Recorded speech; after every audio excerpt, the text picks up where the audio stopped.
Fellow tennis nerds, I hope all is well. Welcome to this members edition. Hopefully the sound is a bit better than last time. I'm in the same place in my parents' house in Sweden, outside Köping it's called. So I'm here after Wimbledon. I had a great trip to Wimbledon, much better than expected, to be honest. I didn't know what to expect. I did talk about the Babula day where we tried the Pure Arrow last edition, but the following days I got to play more tennis. So we played on the grass with Chris and Michelle.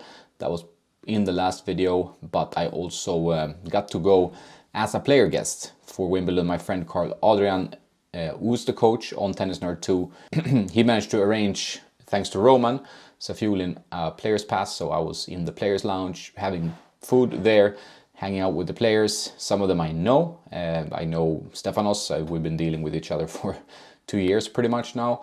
So I got to spend some time with Stefanos and Goran Ivanisevic, his new coach, say hi to him. And I talked a bit to Adrian Manarino, who I spent some time with in Malta a few years back when I made that low tension video. So super fun to be around the player area. You see legends everywhere you go. Carlitos walks by you, you have Leighton Hewitt next to you. It's a pretty big treat for a tennis nerd to hang around all these icons in the game. And it was a bit of a rough day for being a part of a player team. I know Roman, we stay in the same city, and I know his wife a bit as well. We had dinner before. Super nice people and a great player, a great timing, and he can really beat the best in the world when he's on his game. Did beat Carlitos in Paris 2 years ago and reached the quarterfinal in Wimbledon. So his highest level is very high. He's had a bit of a rough going, battling with earlier some injuries, but also a little bit of lack of confidence. So I was really hoping he would get a win in his first round match. He played Luciano Darderi from Italy, a tough opponent, a lot of energy to the court, but still I think this was a match that the Roman could have won. Sadly, it was a tough loss in the end in 5 sets. Adri and I, we sat for 4 hours in the heat.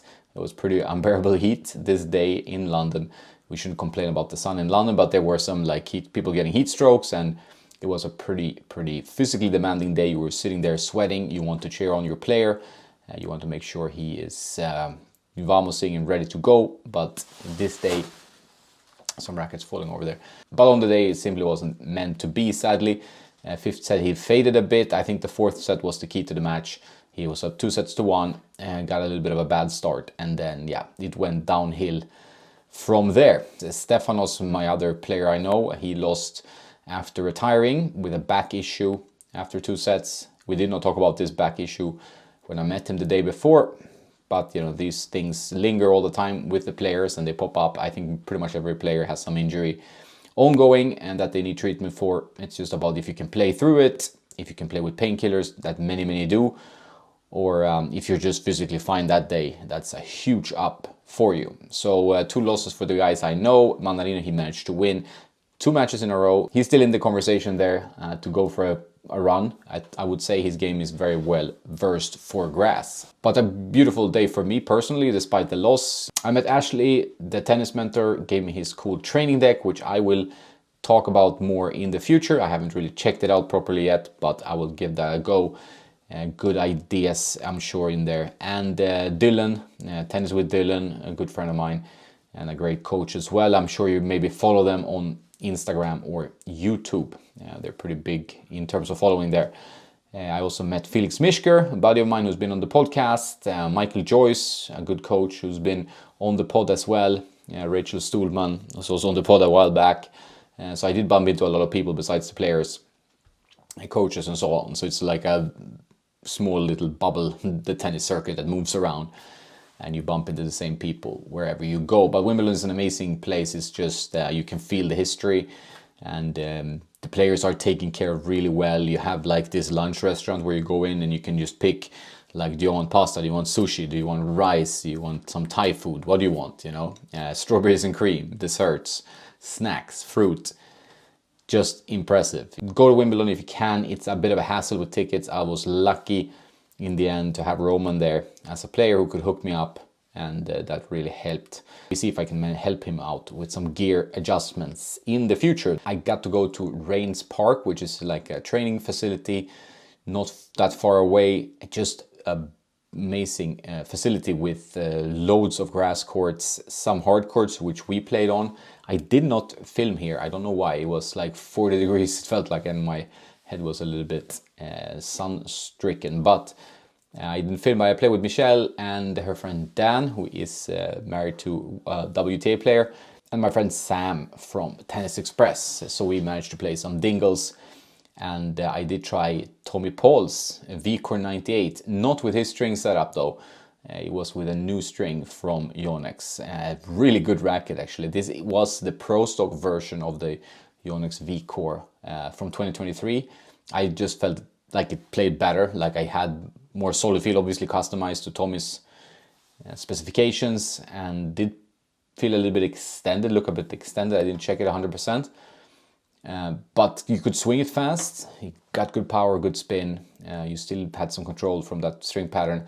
It was not what I thought it was. I thought it would be like an SV1, which is what I think Fonseca is using and a bunch of other players, but it was the 2023, a regular V-Core 98. And in Pro Stock it did play a little bit softer, more solid than the retail version. So I'm not sure exactly what's going on with Yonex Pro Stocks, but this is the first time I actually try one, and I was impressed by that one. Sadly, I did not record any footage because I hit in the end with Michelle only, and Dan was using this racket for our dingle session while I was using the blade, so I have not moved away from the blade as of yet. I must say I tried a Blade Pro 1619 as well, and that belongs to a friend, Andrew, and I did not like that as much. That's a more demanding racket with a smaller sweet spot. So the V-Core 98 Pro Stock, if you can find those, let me know, because I would like to get one for myself actually. Of course honeymooning, but still. I have some new rackets to try here in Sweden that I will get strung up for next week. I will travel down to Swedish Open, Båstad, with Henrik, so there will be loads of content from there. We'll hang out with some players, we're gonna play a lot, we're gonna test a lot. So one is this Ultra. Now you've probably seen it in pictures. This is the regular 100 square inch, bit blue, like the Blast Blue E-Zone. I think this blue is a little bit better looking, to be honest, because it is like a richer blue and darker. So this will be the regular Ultra 100. I am keen to try that one. And according to some rumors, Kachanov is playing with the Ultra Pro 98, which is a new model coming out. I'm not sure that's the case though. I've heard he's playing with another spin line that they are going to bring out, but we'll see. There's a lot of rumors whirling about. This is the Steam 99, but it's now called the Wilson Ultra 99 Pro. It's glossy, so this we send 2 thumbs up for. Henrik said it plays very similar to the regular Steam, the old Steam, but it does look much better in my opinion. 1618, I would have liked them in our 1619 for a denser pattern, a little bit more control, but we'll see how it plays. I will string this up and we'll try them up with Henrik next week. I might try them before that. And then I have I got a bag from Head and the Arthur Ashe edition. This is just a boom, strung with Lynx Tour. Pretty low tension it seems like, because you can move the string. This is a tip for you guys, like if you can really move the strings easily and they don't snap back, then it's time to restring. So probably the tension is gone, but it does look very good as a racket. It's a pretty racket. I would have probably gone for like a Prestige or something to kind of more work with the Arthur Ashe heritage, because he used to play a really small racket, which I have reviewed on the channel, the competition one, and this Boom MP is not really similar in any way. It's kind of a massive sweet spot instead of that smaller sweet spot. So I think like a Prestige would have been a better choice to go for, but that's my opinion. So lots of gear to test as well coming up. I have hit here once since I arrived indoors, because the weather in Sweden is always a bit of a question mark. And that was fine, play with the blade, and no reason for me to really switch from the blade. To be honest, the blade and the Arrow 98s are 2 of my main sticks. Those are the ones I like the best. Those are also the best sellers in Tennis Warehouse. Maybe there's a reason for that, I don't know. But those rackets I can go in between and I enjoy, but the blade gives me more comfort and more control. So for me that's probably better, especially when it gets to match play. So we'll have those. We'll have the Nordic Dots model 98 Pro and 98S, one more spinny, stiffer, and one Pro 1819 more controlled. Henrik and I will give them a proper go. I have tested them with a bunch of players. even Chris and Michelle, who thought they were played really nice. So let's see if we can give them a proper go. I have only strung them up with TS127, the Nordic Dot spin string, so I need to try with other strings as well to give it a full review.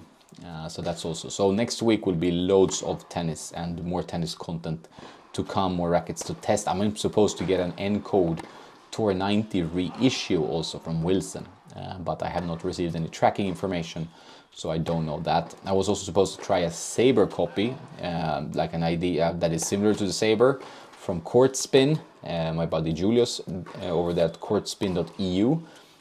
But he sent it here and it arrived at the wrong house, and now I don't know where the racket is. So I'll get to that when I can find it. Sometimes that happens here on the countryside. To summarize, go to Wimbledon. I had an amazing time. I think most people do. It was just a brilliant trip. Great bars around there, pubs where you find the players, usually have a beer. Not always the players, but at least the coaches. And some hitting partners that I got to know there as well. Wimbledon is just such a quaint, cozy place. I had a nice hotel for the second part of the journey, also in Putney, where I met some proper tennis nerds and tennis fans, and you talk about tennis, and that feels like it's like tennis mecca over there in Wimbledon. So if you haven't gone to that slam, I recommend you do so. That's it for today. Have a nice day, and don't forget to play some tennis.